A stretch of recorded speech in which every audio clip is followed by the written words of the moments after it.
ಭರತ ಭೂಮಿ ಅಂದಾಗ ಗುಡಿ ಗುಂಡಾರ ಸುತ್ತೋರ ಸಂಖ್ಯೆ ಜಾಸ್ತಿ.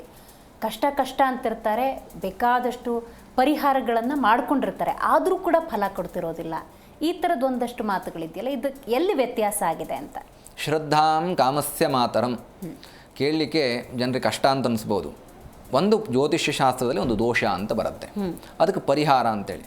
ಇಲ್ಲಿ ಭಗವಂತ ಆಡಂಬರಿಕವನ್ನು ಕೇಳ್ತಾನೋ ಅಥವಾ ಶ್ರದ್ಧೆಯನ್ನು ಕೇಳ್ತಾನೋ ಅಂದರೆ ಶ್ರದ್ಧಾಂ ಕಾಮಸ್ಯ ಮಾತ್ರ, ಶ್ರದ್ಧೆ ಇದ್ದರೆ ಭಗವಂತ ಫಲ ಕೊಡ್ತಾನೆ. ಹಾಗಾಗಿ ಇದು ತುಂಬ ಜನರಿಗೆ ಅಂದರೆ ನೋವು ಆಗ್ಬೋದು. ಆಡಂಬರಿಕವಾದಂತಹ ಪೂಜೆ ಬೇಕಿಲ್ಲ. ಪರಿಹಾರಗಳನ್ನು ನಾವು ನಮ್ಮ ಶಕ್ತಿಯಾನುಸಾರ ಮನನಾತ್ರಾಯತೆ ಇತಿ ಮಂತ್ರ. ಏನು ಮಂತ್ರ ಅಂದ್ರೆ ಅರ್ಥ ಏನು? ಮನಸ್ಸಿನಲ್ಲಿ ಭಗವಂತ ನನಗೆ ಒಳ್ಳೇದು ಮಾಡುವಂತ 100 ಸಲ ಕೇಳ್ಕೊಂಡ್ರು ಅದೇ ಮಂತ್ರ ಬಂತೆ. ಮನನಾತ್ರಾಯತೆ ನಾವು ಆಡು ಭಾಷೆಯಲ್ಲಿ ಹೇಳ್ತೇವೆ, ಅಂದರೆ ಉಗುಳಿ ಅದು ರೋಗ ಅಥವಾ ಮಾತು ಅನ್ನುವಂಥದ್ದಾಗ ಒಂದು ಗಾದೆ ಬರುತ್ತೆ. ಹಾಗೆ ಎಷ್ಟು ಸಲ ನೀವು ಭಗವಂತನನ್ನು ಪ್ರಾರ್ಥನೆ ಮಾಡ್ತೀರೋ, ಭಗವಂತ ನನಗೆ ವಿದ್ಯೆ ಕೊಡು, ಬುದ್ಧಿ ಕೊಡು, ಉದ್ಯೋಗ ಕೊಡು, ಆರೋಗ್ಯ ಕೊಡು, ಸಂತಾನ ಕೊಡು, ಇದನ್ನು ಹೇಳಿ ಹೇಳಿ ಹೇಳಿ ಭಗವಂತನನ್ನು ನಾವು ನಮ್ಮ ಹತ್ರಕ್ಕೆ ಒಲಿಸಿಕೊಳ್ಳುವುದೇ ಮಂತ್ರ. ಹಾಗಾಗಿ ಆಡಂಬರ ಇಲ್ಲದೆ ಇರತಕ್ಕಂತಹ ಶ್ರದ್ಧೆ ಭಕ್ತಿ ಇರತಕ್ಕಂತಹ ಪೂಜೆಯನ್ನು ಮಾಡಿದರೆ ಅಥವಾ ನಮ್ಮ ಪ್ರಾರ್ಥನೆಯನ್ನು ಭಗವಂತನಿಗೆ ಸಲ್ಲಿಸಿದರೆ ಯಾವ ಕಾರಣಕ್ಕೂ ಜ್ಯೋತಿಷ್ಯದಲ್ಲಿ ನುಡಿದಂತಹ ಭವಿಷ್ಯವಾಣಿ ಸುಳ್ಳಾಗೋದಿಲ್ಲ, ಅದು ಸತ್ಯವಾಗತ್ತೆ, ಆ ಫಲಗಳು ಸತ್ಯವಾಗತ್ತೆ. ಆವಾಗ ಜ್ಯೋತಿಷ್ಯ ಮೇಲೆ ನಂಬಿಕೆ ಬರುತ್ತೆ. ನಾವು ಆಡಂಬರಿಕವನ್ನು ಬಿಡಬೇಕು, ಭಕ್ತಿಯ ಮಾರ್ಗದ ಕಡೆಗೆ ನಡೆದುಕೊಂಡು ಹೋಗಬೇಕು. ಜಿ ಕನ್ನಡ ನ್ಯೂಸ್ ಈಗ ನಿಮ್ಮ ಮನೆಯಲ್ಲೇ ನೋಡಿ. ಎಲ್ಲ ಕೇಬಲ್ಗಳಲ್ಲಿ ಈಗ ಲಭ್ಯ.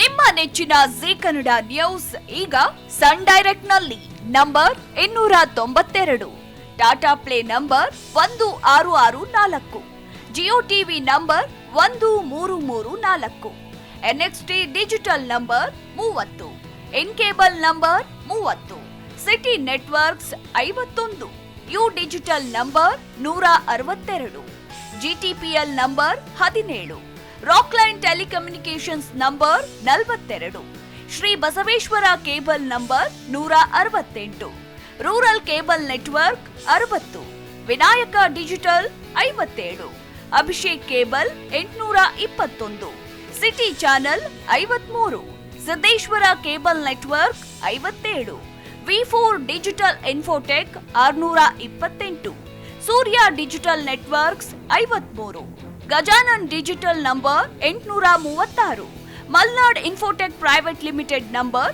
56, Metrocast number 830, victory digital number 167ರಲ್ಲಿ ನೋಡಿ ಆನಂದಿಸಿ.